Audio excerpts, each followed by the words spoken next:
안녕하세요. 사연 읽어주는 남예입니다. 오늘도 와주셔서 감사드리며 오늘의 사연 시작하겠습니다. 저는 그날 밤 시어머니를 차갑게 노려봤습니다. 가슴속에서 뭔가가 폭발하는 것 같았죠. 만약 그날 밤 당신만 아니었다면 당신이 내 핸드폰 빼앗지만 않았어도 아버지는 지금 살아계셨을 거야. 당신이 우리 아버지 죽인 거나 다름없어. 뭐? 당신? 너 지금 나한테 당신이라고 했냐? 이런 싸가지 없는 게. 그리고 사돈이 죽은 게 그게 나랑 무슨 상관이야? 내가 뭘 어쨌다고? 시어머니는 오히려 제게 화를 냈어요. 그 뻔뻔한 표정을 보니 더 참을 수가 없었죠. 저는 떨리는 손으로 핸드폰을 꺼내 시어머니 얼굴에 집어 던졌습니다. 핸드폰이 날아가 시어머니 눈에 맞았죠. 아이고, 내 눈알. 아이고. 상관없다고? 이게 증거야. 아버지가 돌아가시기 직전에 나한테 전화하셨어. 내가 그 전화만 받았어도. 제 목소리가 갈라지더라고요. 눈물이 앞을 가렸습니다. 당신 때문이야. 야, 너 미쳤어? 어디 핸드폰을 집어던져? 지금 뭐 하는 거야? 그래, 미쳤다. 내가 지금 안 미치겠니? 너도 똑같아. 너랑 네 엄마가 우리 아빠 죽인 거 내가 모를 줄 알아? 저는 시어머니와 남편을 번갈아 노려봤어요. 그 순간 마음속으로 다짐했죠. 반드시 이 사람들을 박살내 주겠다고요. 안녕하세요. 저는 원래 저런 사람이 아니었어요. 36에 늦은 결혼을 했습니다. 평범한 직장인이었죠.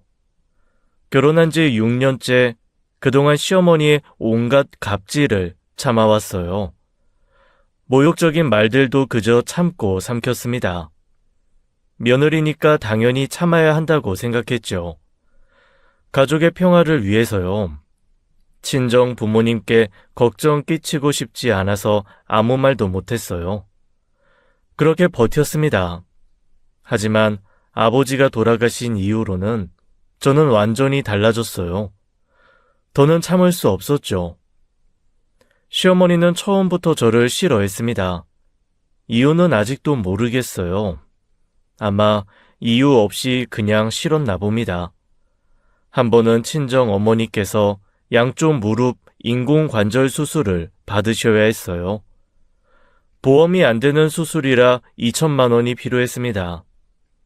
저는 거실에서 남동생과 통화를 했죠. 엄마 돈 쓰시게 하지 말고 우리가 모아서 내자.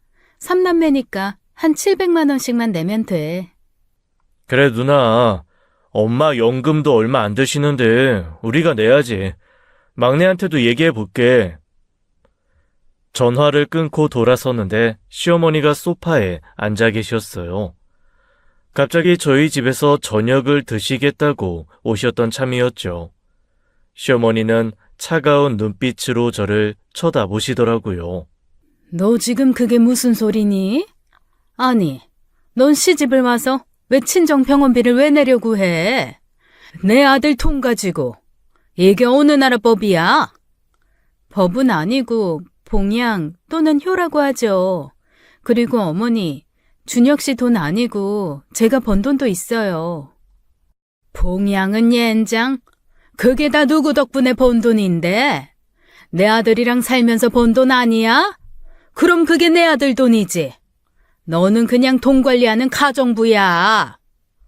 또 시작이구나 싶어 제 가슴이 답답해지기 시작했습니다. 사돈은 돈도 없니? 그깟 2천이 없어? 그리고 사돈 총각은 뭐하고? 아주 우리 집안을 호구로 보나 봐. 돈 없으면 그냥 없는 대로, 아픈 대로 사는 거지. 왜 남의 집 돈을 뺏어가려고 해?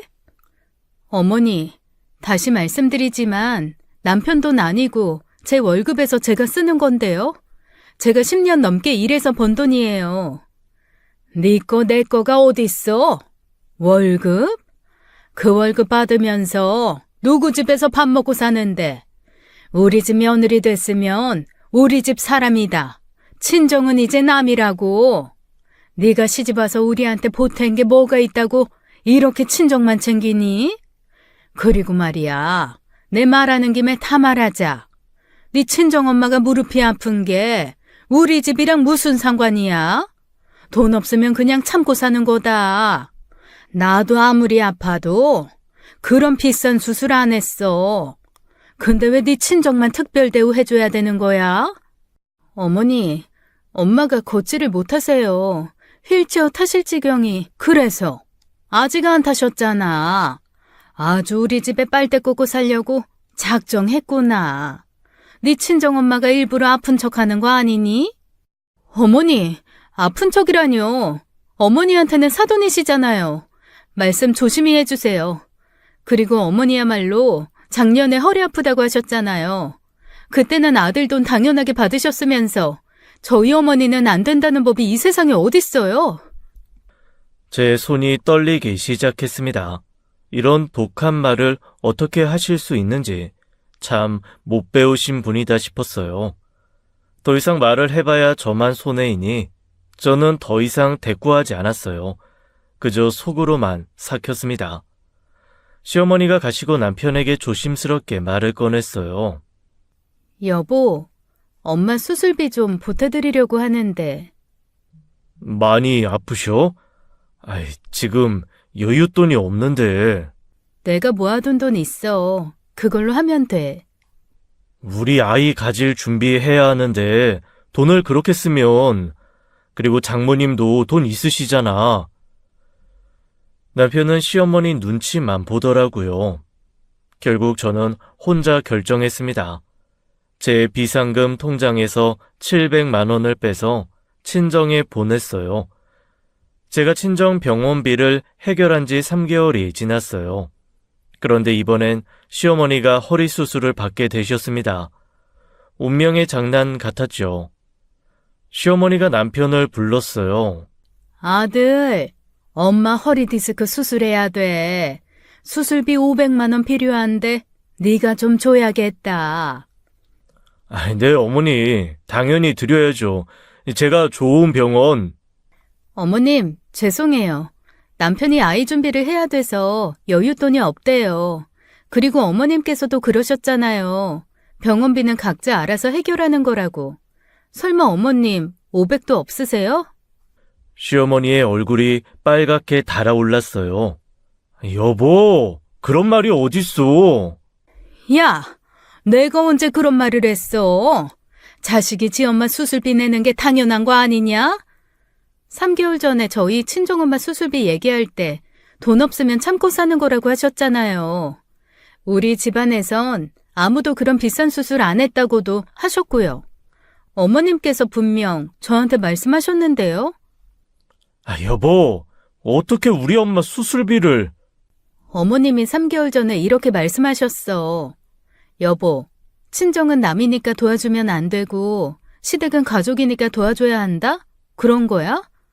어머님, 그럼 이건 어떻게 생각하세요? 제 친정엄마는 아픈 척 하신 거고 어머님은 진짜 아프신 거예요? 남편이 아무 말도 못했어요. 시어머니도 할 말을 잃으셨죠. 너 정말 이럴 거니? 어머님이 어머님 아들 돈 허투루 쓰지 말라고 하셔서요. 시어머니는 부들부들 떨면서 화를 내셨어요. 좋다. 내 돈으로 하마. 근데 너 나중에 후회할 거야. 결국 시어머니는 자기 돈으로 수술비를 내셨습니다. 저를 원망하는 눈빛으로 쳐다보시면서요. 너무한 거 아니야? 우리 엄마인데. 너무해? 그럼 우리 엄마는 누구 엄마니? 그날 이후로 시어머니는 저를 더욱 미워하셨어요. 하지만 저는 후회하지 않았습니다. 병원비 사건으로부터 5개월이 지났어요. 저는 40대에 어렵게 첫 아이를 가졌습니다. 몇 번의 인공수정과 시험관 시술 끝에 얻은 기적 같은 아이였죠. 그런데 임신 7개월째 아이가 뱃속에서 멈췄어요. 사산이었습니다. 제 세상이 무너져 내렸어요. 시어머니는 남편과 시아버지 앞에서 저를 위로하셨어요. 아이고, 우리 며느리. 괜찮아, 민정아. 다음에 또 가지면 돼, 응? 아직 젊잖아. 젊다고 할 나이는 아니지만, 그래도 뭐. 여보! 그래, 민정아. 너무 상심하지 마라. 다음은 건강한 아이 낳을 거야. 하지만 남편과 시아버지가 자리를 비운 순간이었어요. 시어머니의 얼굴이 완전히 바뀌었습니다. 애도 못 낳는 년이 뭔 쓸모가 있어? 아니, 40 넘어서 애 가지려니까 그런 거지. 당연한 거야. 애는 젊어서 낳는 거야. 늙은 몸에 무리해서 애 가지려니까 죽은 애 나오는 거 아니겠어? 저는 귀를 의심했어요. 어머니, 방금 뭐라고 하셨어요? 아니, 사실대로 말하는 게 뭐가 어때서? 둘째 봐봐라. 걔는 30에 시집 와서 1년 만에 뽁 하고 아들 낳고 또 2년 뒤에 뽁 둘째 아들 낳았잖아. 근데 너는 아유 진짜 늙어 빠져서 시집 와가지고는 돈만 축내고 애도 제대로 못 낳고 우리 아들 불쌍해서 내가 어떻게 진짜. 저도 힘들어요. 제가 원해서 이렇게 된 게 아니잖아요. 어떻게 그렇게 말씀을 하세요? 힘들긴 뭐가 힘들어? 네가 뭐가 힘든데? 죽은 건 애지. 너는 멀쩡하잖아. 그리고 둘째는 임신도 한 번에 딱 성공했더라. 근데 너는 시험관에만 500 넘게 쓰고 아니 1000만 원인가? 하여튼 돈만 거지같이 쓰고는 결국 이 모양 이 꼴이잖아. 그 돈 벌려면 내 아들이 에휴 아까운 돈. 내 손주는 네가 죽인 거나 다름없어. 늙은 나이에 임신하니까 애가 못 버틴 거지. 불쌍한 내 손주. 할미가 미안하다. 며칠 뒤 가족 모임이 있었습니다. 서방님 부부가 아이들과 함께 왔어요. 시어머니가 대놓고 비교를 시작하셨죠. 아이고 우리 둘째 며느리가 진짜 복덩이야. 보기만 해도 흐뭇해. 건강한 아들만 둘이나 낳아줬어. 역시 젊은 며느리가 최고야. 그치? 얘들아, 할머니한테 와봐. 아이고, 이뻐라. 동서가 민망해하며 말했어요. 어머니, 형님도 계신데 이러시면. 형님, 죄송해요. 시어머니는 동서가 주방으로 가자 제게 말했습니다. 나이도 많고 애도 못 낳고 안 낳긴 낳았나? 죽어서 낳았으니까. 그게 낳은 거야? 그냥 유산한 거지. 아니다. 사산인가? 하여튼 죽은 애 나왔잖아. 그것도 돈 1000만 원 들여서 겨우 만든 애가 죽어서 참 팔자도 더럽게 없어. 저는 견딜 수가 없어서 방으로 들어갔습니다. 남편에게 시어머니의 독서를 말했어요. 당신 엄마가 나한테 애도 못 낳는 년이라고 했어. 내가 애를 죽였다고. 동서는 복덩이고 나는 팔자 더러운 년이래. 당신은 어떻게 생각해? 내가 이런 취급받고 참아야 돼? 에이, 우리 엄마가? 설마 그럴 리 없어. 당신이 애 잃고 예민해져서 오해한 거 아니야? 엄마도 손주 잃어서 속상하신데 에이, 그런 말을 할 리가. 너무 심하게 생각하는 거 아니야? 오해? 당신은 맨날 그래. 당신 엄마는 무조건 착하고 나만 예민하고 이상한 사람이지? 내가 거짓말쟁이야? 내가 미쳤어? 하지도 않은 말을 듣게. 아니, 그게 아니라 엄마가 좀 직설적이긴 해도 그런 말을 할 사람은 아니야. 남편은 끝까지 저를 믿지 않았어요. 그도 그럴 것이 시어머니는 저와 단둘이 있을 때만 막말을 했어요.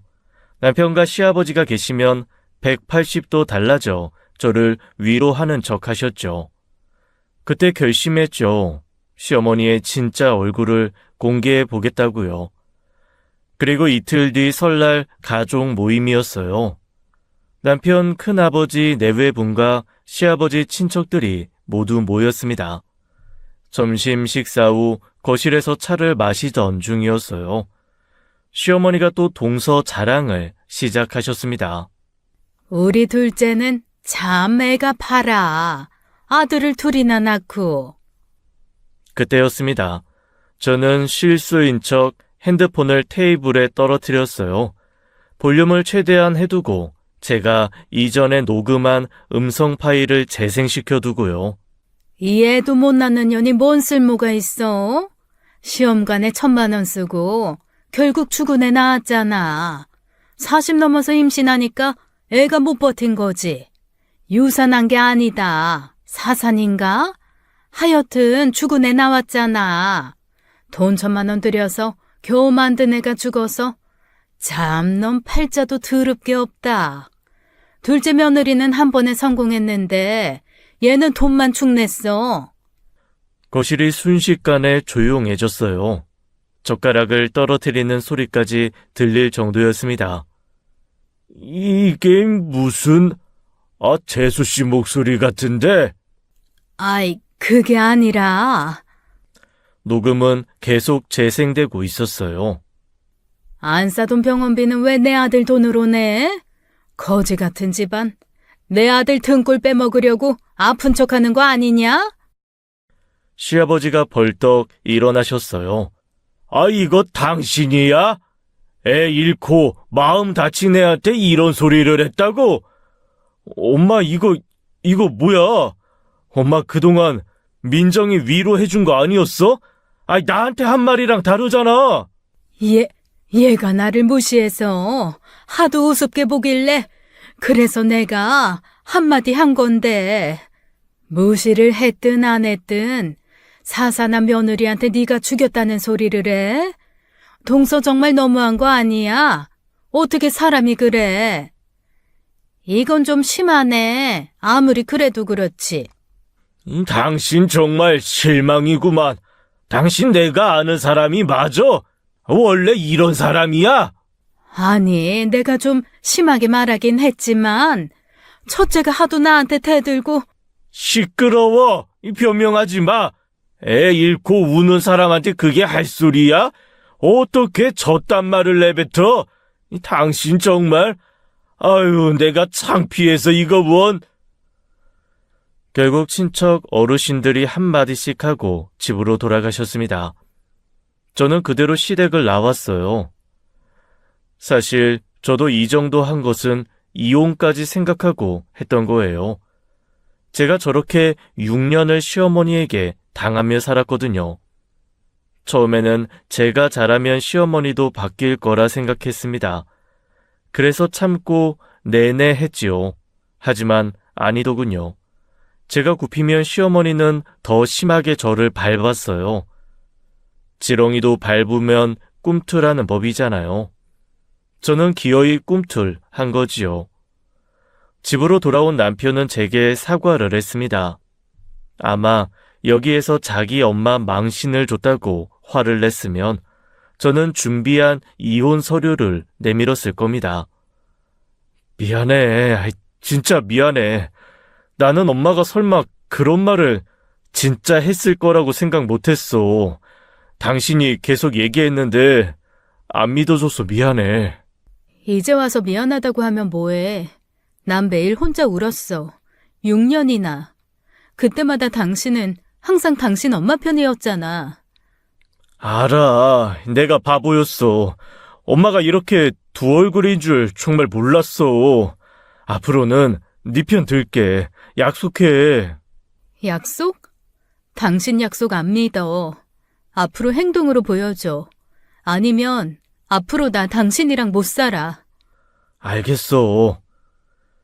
남편은 고개를 떨구고 방을 나갔어요. 저는 그날 밤 혼자 울었습니다. 녹음 파일 사건으로부터 한 달이 지났어요. 그날은 평범한 토요일 오후였습니다. 핸드폰을 보니 아버지 부재중 전화가 한 통 있더라고요. 다시 전화를 걸었지만 받지 않으셨어요. 불안한 마음이 들었습니다. 그때 친정 어머니 전화가 왔죠. 민정아, 민정아, 빨리 와. 아빠가 쓰러졌어. 지금 응급실이야. 네? 아빠가요? 지금 바로 갈게요. 차를 타고 병원으로 달려갔어요. 제발 아버지가 무사하시길 빌면서요. 병원에 도착했을 때는 이미 늦었습니다. 아버지는 이미 돌아가신 후였어요. 심장 마비였다고 하더라고요. 저는 그 자리에 주저앉았습니다. 아빠 전화 내가 받았어야 했는데. 내가 전화 받았더라면 아빠. 민정아, 네 잘못 아니야. 아빠가 너무 갑자기. 제 머릿속은 하얗게 변했어요. 아버지의 마지막 전화를 받지 못했다는 죄책감. 그게 저를 미치게 만들었습니다. 장례식장에서 3일을 보냈어요. 둘째 날 시어머니가 조문을 오셨습니다. 그 가식적인 표정으로요. 아이고, 어떡해. 바깥 사돈이 이렇게 갑자기. 안 사돈 많이 힘들죠? 힘내요. 저는 시어머니를 보자마자 화가 치밀어 올랐어요. 나가세요. 어머니 위로 필요 없어요. 그냥 가세요. 아니, 나는 너 위로하려고 조문 왔는데 이게 무슨 버릇이니? 위로요? 지금 저한테 위로한다고요? 어머니가 평소에 우리 아빠 뭐라고 했는지 알아요? 친정 부모는 거지라고 했잖아요.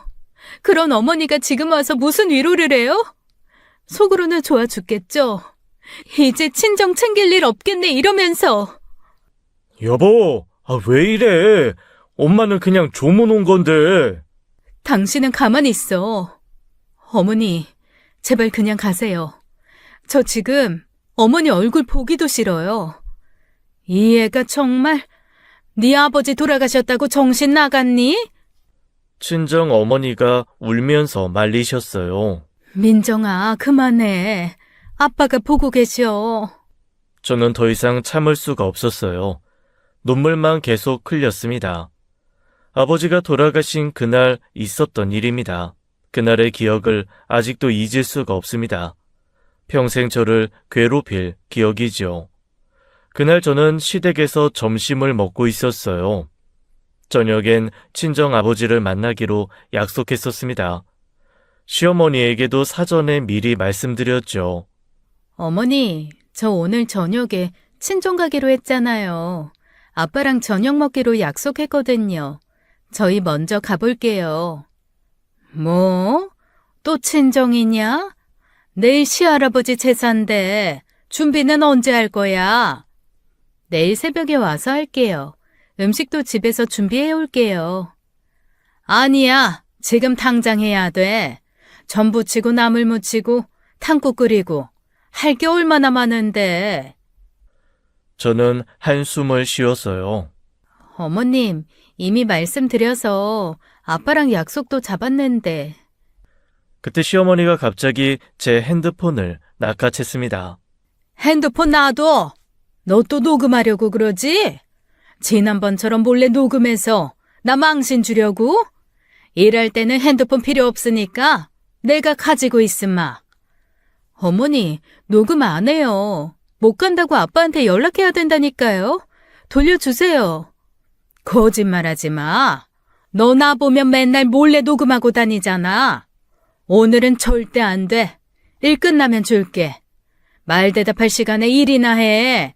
며느리가 제사 준비하는 게 당연한 거지. 네 친정부모가 뭐가 그렇게 중요하다고 맨날 찾아가? 저는 결국 포기했어요. 싸우기도 지쳤거든요. 빨리 일을 끝내고 가야겠다고 생각했죠. 남편이 옆에 있었지만 아무 말도 안 했어요. 엄마 말대로 하자. 제사 준비가 먼저긴 해. 장인어른한테는 내가 연락할게. 당신이? 그래. 에휴. 저는 서둘러 전을 붙이고 나무를 묻혔습니다. 시어머니는 계속 잔소리만 하셨죠. 전이 왜 이렇게 못생겼어? 다시 붙여. 나물도 간이 안 맞아. 제대로 좀 해라. 5시간이 지났어요. 겨우 일을 끝냈습니다. 어머니, 다 끝났어요. 이제 핸드폰 주세요. 아직 안 돼.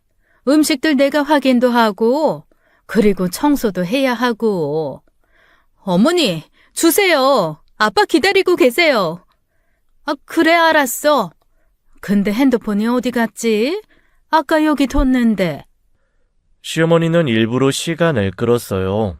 30분을 더 기다린 끝에 겨우 핸드폰을 받았습니다. 핸드폰을 확인하니 부재중 전화가 한 통 있었어요. 아버지 번호였습니다. 30분 전이었죠. 저는 급하게 전화를 걸었지만 받지 않으셨어요. 불안한 마음에 문자를 보냈습니다. 아빠, 이제 봤어요. 미안해요. 하지만 답은 없었어요. 그게 아버지의 마지막 전화였습니다. 나중에 알게 된 사실이지만요. 아버지는 그때 이미 쓰러지신 후였어요. 제가 전화를 받았다면 아버지를 살릴 수 있었습니다. 나중에 병원에서 들은 이야기예요. 의사와 구급대원이 설명해 주더라고요. 환자분이 심장마비로 쓰러지셨는데요. 119에 직접 전화는 하셨어요. 다만 주소를 말씀하시다가 저희가 통화 내역을 들어보니 여기 우리 집 이렇게만 말씀하시고 쓰러지셨더라고요. 저희가 위치 추적하는데 시간이 걸렸습니다. 저는 숨이 막혔어요. 그리고 집에 도착했는데 현관문이 잠겨 있었어요. 저희가 비밀번호를 몰라서 문 따는데 또 10분이. 그리고 들어갔는데 이미 골든타임이 지나 있었습니다. 죄송합니다. 제 다리에 힘이 풀렸어요. 그 시간 제 핸드폰은 시어머니가 가지고 있었습니다. 저를 못 가게 하려고 제 핸드폰이 어디 있는지 알면서 시간을 끈 그 시간에요. 아빠가 나한테 전화했었어요. 그때 부재중 전화가 그 전화를 내가 받았으면 내가 119에 집 주소랑 집 비밀번호 알려줬을 텐데. 민정아, 네 잘못 아니야. 아니에요. 제 잘못이 맞았어요. 시어머니 말 듣고 제사 준비한다고 핸드폰을 뺏긴 제 잘못이었습니다.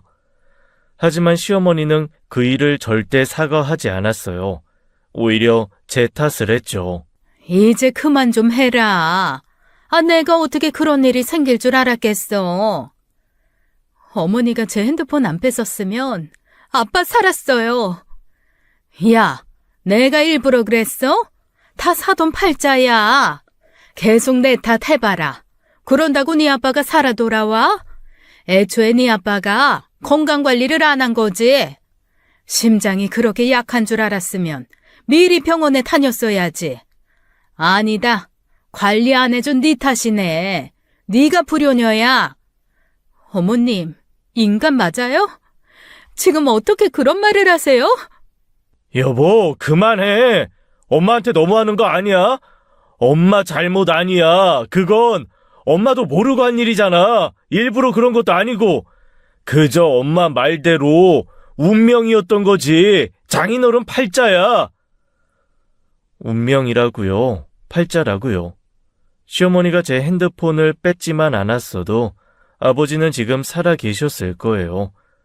그날부터 저는 시어머니와 남편을 용서할 수 없었습니다. 아니, 용서하지 않기로 했어요. 반드시 대가를 치르게 하겠다고 다짐했죠. 친정아버지 돌아가신 지 2개월이 지났어요. 남편의 큰아버지가 돌아가셨죠. 저도 아직 아버지 죽음으로 정상이 아니었지만 예를 다하기 위해 장례식장에 갔습니다. 조문객이 뜸한 시간이었어요. 화장실에 가려고 복도로 나왔는데 이상한 소리가 들렸습니다. 시어머니와 시어머니 형제들의 목소리였어요.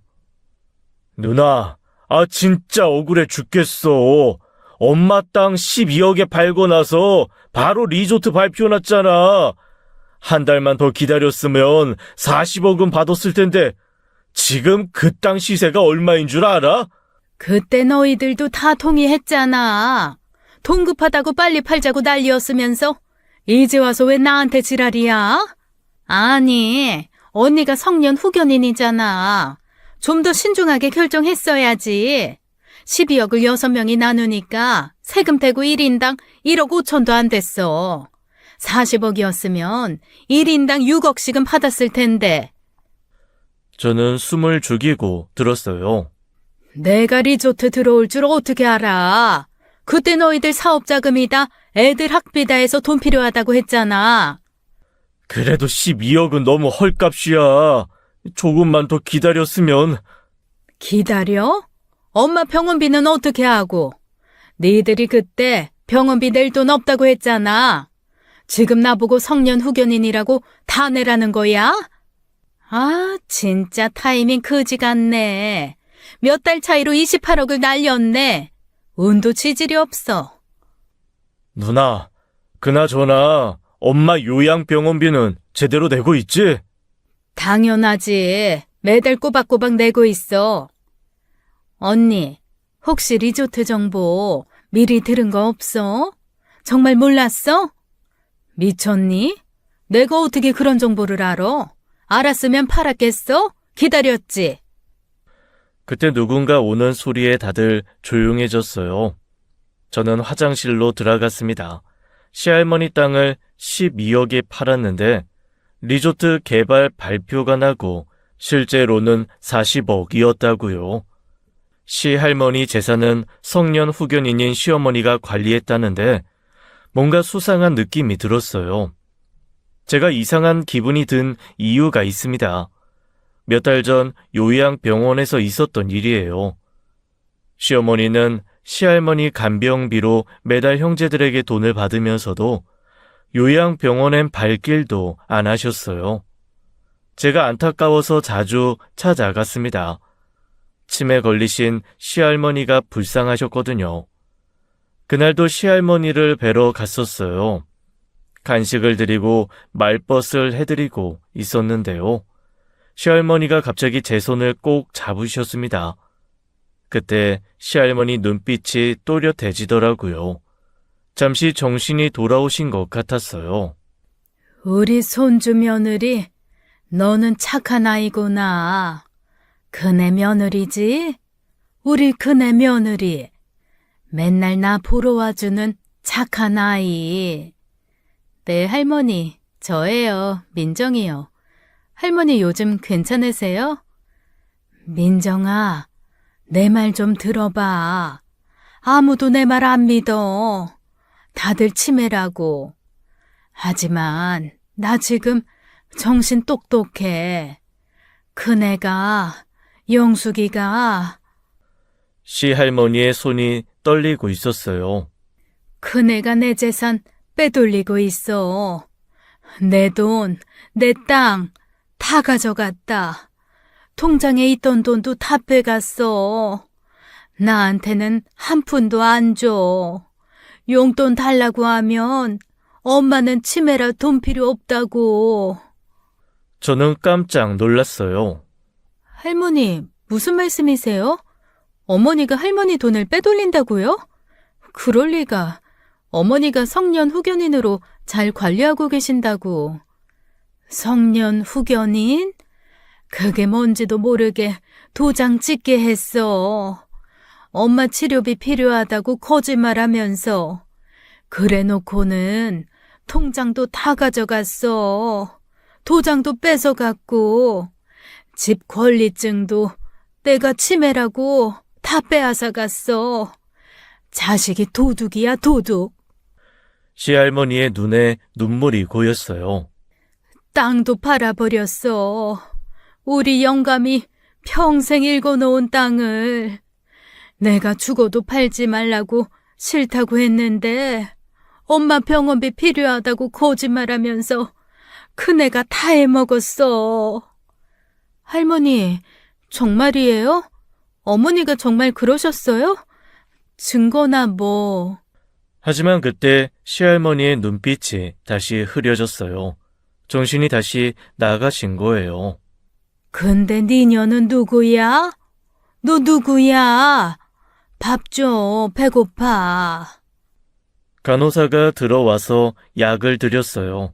시할머니는 다시 잠드셨습니다. 저는 그때 그냥 단순히 치매 시할머니의 망상이라고 생각했어요. 시어머니가 성년 후견인으로 잘 관리하고 계신다고 믿었거든요. 무엇보다 돈 욕심이 많은 시어머니 형제들이 계속 감시를 하고 있었고요. 하지만 큰 아버님 장례식장에서 시이모님과 시외삼촌 대화를 들으니까요. 시할머니 말씀이 진실이었을 수도 있겠다는 생각이 들었습니다. 시어머니가 정말 시할머니 재산을 빼돌린 걸까요? 그 순간 소름이 돋았어요. 만약 그게 사실이라면 시어머니는 정말 악인인 거죠. 시할머니 말씀을 떠올리며 의심이 커진 저는 시어머니를 주시하기 시작했어요. 그러던 어느 날 백화점 근처에서 우연히 시어머니를 목격했습니다. 낯선 중년 남자와 팔짱을 끼고 다정하게 걸어가고 계셨죠. 두 사람이 손을 잡고 있더라고요. 남자가 시어머니 머리를 쓰다듬는 것도 봤습니다. 완전히 연인 사이였어요. 저는 몰래 따라갔습니다. 하지만 사람이 많아서 놓치고 말았어요. 시어머니에게 남자가 있었다니 충격이었습니다. 시할머니 재산 문제와 외도 의혹까지 겹치니 저는 더욱 의심이 깊어졌죠. 저는 진실을 파헤치기로 결심했습니다. 다음 날 바로 사설 흥신소를 찾아갔어요. 사무실은 강남 뒷골목 건물 3층에 있었습니다. 정보조사 전문이라는 간판이 걸려 있더라고요. 어떤 조사를 원하십니까? 저희 시어머니를 조사해 주세요. 외도 여부와 재산 관련해서도요. 시할머니 재산을 관리하시는데 의혹이 있어서요. 구체적으로 어떤 의혹이신지? 시할머니가 치매 걸리신 후로 시어머니가 성년 후견인이 되셨어요. 그런데 재산을 다 빼돌리고 있다는 의심이 들어서 시할머니 땅을 헐값에 팔았다는 얘기를 들었거든요. 그리고 어제 낯선 남자와 팔짱 끼고 다니는 걸 봤어요. 흥신소 직원은 메모를 하더라고요.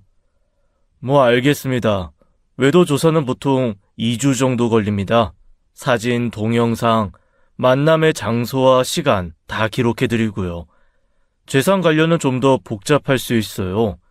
등기부 등본, 통장 거래 내역 추적해야 해서 비용은 기본 500만 원인데. 돈은 상관없어요. 시어머니의 모든 걸 파헤쳐 주세요. 정말 모든 것을요. 추가 비용이 발생할 수 있습니다. 특히 재산 추적은 난이도가 높아서. 얼마가 들든 상관없어요. 시어머니 때문에 우리 아버지가 돌아가셨어요. 반드시 진실을 밝혀야 돼요. 흥신소 직원이 고개를 끄덕였어요. 개인적인 복수심으로 하시는 건가요? 복수요? 그럴 수도 있죠. 하지만 정의를 위해서기도 해요. 시할머니의 재산을 지켜드려야 하고. 알겠습니다. 최선을 다해 조사하겠습니다. 일주일 후에 중간 보고 드리고 한 달 안에 모든 조사 마치겠습니다. 네, 부탁드려요. 비밀 유지도 꼭 지켜주세요. 흥신소를 나오면서 생각했어요. 이제 시작이라고. 시어머니의 정체를 반드시 밝혀낼 거라고요. 한 달 후 흥신소에서 연락이 왔어요. 중간 보고를 하겠다면서 사무실로 오라고 했습니다. 저는 떨리는 마음으로 찾아갔죠. 그동안 잠도 제대로 못 잤어요. 시어머니가 정말 어떤 사람인지 알게 될까봐 두렵기도 했습니다. 하지만 아버지를 생각하면 멈출 수 없었어요. 흥신소 직원이 두꺼운 파일을 꺼냈어요. 시어머님이 내연남과 외도 중인 건 확실합니다. 일주일에 3번씩 만나고 있어요. 호텔, 모텔, 내연남 집 다 찍었습니다. 사진 보시겠습니까? 사진을 보니 충격적이었어요. 시어머니가 그 남자와 키스하는 사진도 있었습니다. 속이 뒤집어지는 것 같았어요. 시아버지는 아무것도 모르고 계시는데 이 여자가 겉으로는 현모양처인 척하면서 뒤에서는 이런 짓을 하고 있었다니요. 이 남자가 누구예요? 김대식, 66세 사업가입니다. 부동산 임대업을 하고 있고 재산이 꽤 있어요. 시어머님과는 3년째 만나고 있는 것 같습니다. 3년이라뇨. 제가 시집 온 지 6년인데 그중 절반을 바람 피우고 있었다는 거잖아요. 저한테 온갖 잔소리를 하면서 본인은 이렇게 더러운 짓을 했다니 정말 역겨웠습니다. 그런데 더 이상한 점이 있습니다. 시어머님이 다른 남자도 몇 번 만났어요. 다른 남자요? 네, 그래서 그 남자를 조사해봤는데 리조트 개발 담당 직원이더라고요. 박진우라는 사람인데 시어머님이 팔았다는 그 땅을 매입한 리조트 회사 직원이에요. 저는 숨이 멎는 것 같았어요. 뭔가 큰 비밀이 숨어 있다는 직감이 들었습니다. 시할머니가 하신 말씀이 계속 귓가에 맴돌았어요. 큰애가 내 재산 빼돌리고 있어 라는 그 말씀이요. 리조트 직원을 왜 만나요? 그게 저희도 의심스러워서요. 덮어보니까 이상한 게 나왔습니다. 시어머님이 그 직원한테 뭔가 약점을 잡힌 것 같아요. 약점이요? 리조트 직원 입을 열게 하려면 저희도 좀 불법적인 방법을 써야 합니다. 쉽지 않거든요. 협박이나 미행, 도청 같은 위험성이 따라서 비용은 1,000만 원이 더 들어요. 또는 시어머니 때문에 아버지가 돌아가신 것을 생각했어요. 얼마가 들든 상관없어요. 끝까지 파헤쳐주세요. 시어머니가 뭘 숨기고 있는지 알아야겠어요. 위험할 수도 있습니다. 그래도 하시겠습니까? 네, 해주세요. 제가 책임질게요. 알겠습니다. 2주 안에 모든 진실을 밝혀드리겠습니다. 리조트 직원이 왜 시어머님을 만나는지. 부탁드려요. 시어머니의 모든 비리를 밝혀주세요. 흥신소를 나오면서 결심했어요. 이제 정말 끝장을 보겠다고요. 2주 후 흥신소에서 다시 연락이 왔어요. 이번엔 정말 충격적인 사실을 알아냈다고 했습니다. 저는 바로 달려갔죠. 리조트 개발 담당자를 좀 협박했더니 실토했습니다. 시어머님이 40억 땅을 12억으로 다운 계약했대요. 실제로는 22억을 받았는데 계약서에는 12억으로 적었답니다. 10억은 현금으로 따로 받았고요. 저는 귀를 의심했어요. 다운 계약이요? 그게 사실이에요? 네, 리조트 측도 처음엔 거부했대요. 그런데 시어머님이 이 조건 아니면 절대 안 판다고 버티셨답니다. 그 땅이 리조트 개발에 꼭 필요한 땅이라 어쩔 수 없이. 그럼 시어머니가 10억을 혼자 가로챈 거네요? 그렇죠. 형제들한테는 12억이라고 속이고 실제로 받은 10억 현금은 혼자 챙긴 거예요. 그런데 사모님, 지금 말씀드린 이건 저희가 좀 그 리조트 직원을 협박해서 사실 불법적으로 얻은 진술이라 법적 증거로는 쓸 수 없습니다. 저는 분노가 치밀어 올랐어요. 시할머니 말씀이 사실이었구나. 정말로 시어머니가 재산을 빼돌렸구나 싶었죠. 그리고 리조트 직원이 시어머님을 계속 만나는 이유는 서로 약점을 잡고 있어서예요. 다운 계약은 둘 다 불법이니까요. 합법적으로 쓸 수 있는 증거가 없다는 거죠? 네, 문서 증거는 없어요. 하지만 외도 증거는 확실합니다. 사진, 동영상 다 있으니까요. 저는 결심했어요. 일단 외도부터 폭로하기로요. 자료 다 주세요. 이제 제가 직접 나설 때가 됐어요. 집으로 돌아와서 시아버지와 남편을 불렀습니다. 아버님, 보여드릴 게 있어요. 뭔데 그러냐? 저는 시어머니의 외도 사진들을 모두 보여드렸어요. 호텔 출입 사진, 키스 사진, 팔짱 낀 사진들. 시아버지의 얼굴이 새빨갛게 변했어요. 이게 뭐야? 이거 우리 집사람 맞아? 엄마? 진짜 우리 엄마야? 이 남자는 누구야? 3년째 만나온 내연남이래요. 김대식이라는 사업가예요. 일주일에 3번씩 만났대요. 시아버지가 주먹을 떨면서 일어났어요. 이년이 감히 나를 우롱해? 40년을 넘게 같이 살았는데 나를 이렇게 속여? 준혁아, 당장 불러라. 네 엄마 지금 당장 불러. 시아버지는 화를 주체하지 못하셨어요. 얼굴은 불그락 푸르락 변했고 손은 계속 떨렸습니다. 배신감에 몸을 부들부들 떨면서 사진을 찢어버리셨죠. 남편도 충격에 말을 잇지 못했어요. 엄마가 어떻게 아빠한테 이럴 수가. 3년 동안이나. 남편은 고개를 떨구고 한숨만 쉬었어요. 자신이 그토록 믿고 따랐던 어머니의 실체를 보고 무너진 것 같았습니다. 평생 효자한 노릇하며 엄마 편만 들었는데 그 엄마가 이런 사람이었다니요. 시아버지가 전화기를 들었어요. 시어머니에게 전화를 거는 것 같았습니다. 지금 당장 와! 급한 일 있으니까 바로 오라고! 전화를 끊고 나서도 시아버지는 계속 중얼거리셨어요. 어떻게 나한테 이럴 수가 하면서요. 저는 이제 시작이라고 생각했습니다. 외도는 시작일 뿐이에요. 다운 계약과 횡령까지 밝혀낼 생각이었죠. 시어머니의 외도를 폭로한 저는 바로 시어머니의 형제들을 찾아갔습니다. 시 외삼촌과 시 이모님을 찾아갔지요.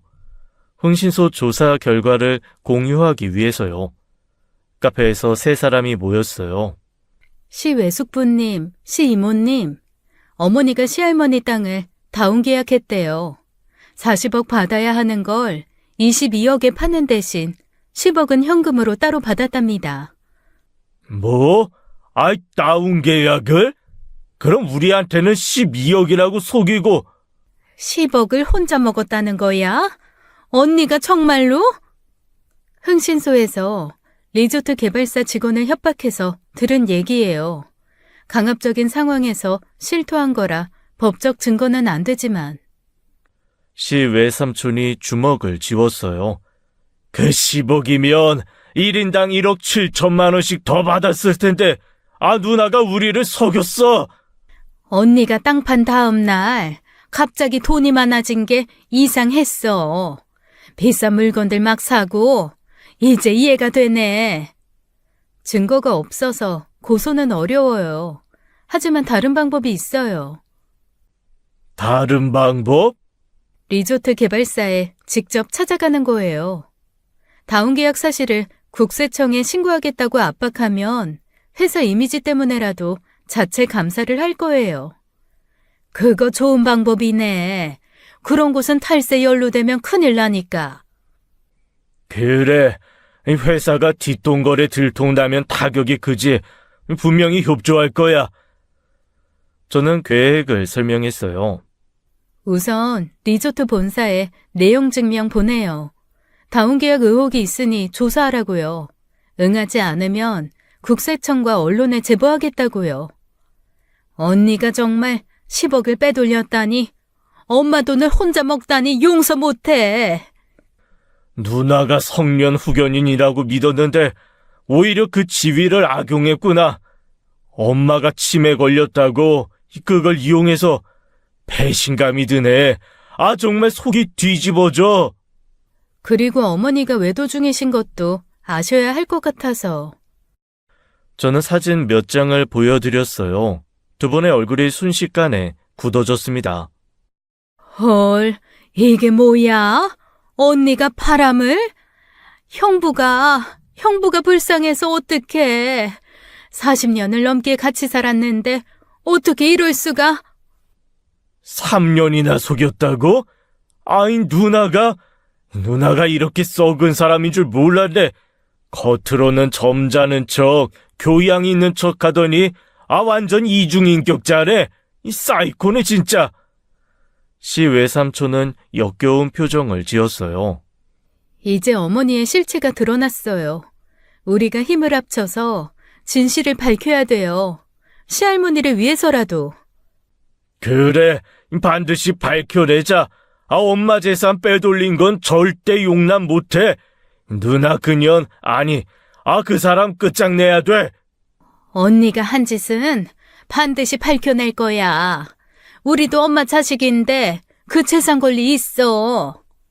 결국 시어머니 형제들은 시어머니를 찾아갔어요. 아마 그날 시어머니는 바빴을 겁니다. 시아버지에게 외도에 대해 설명해야 했고 형제들에게 시할머니 재산을 빼돌린 것을 설명해야 했지요.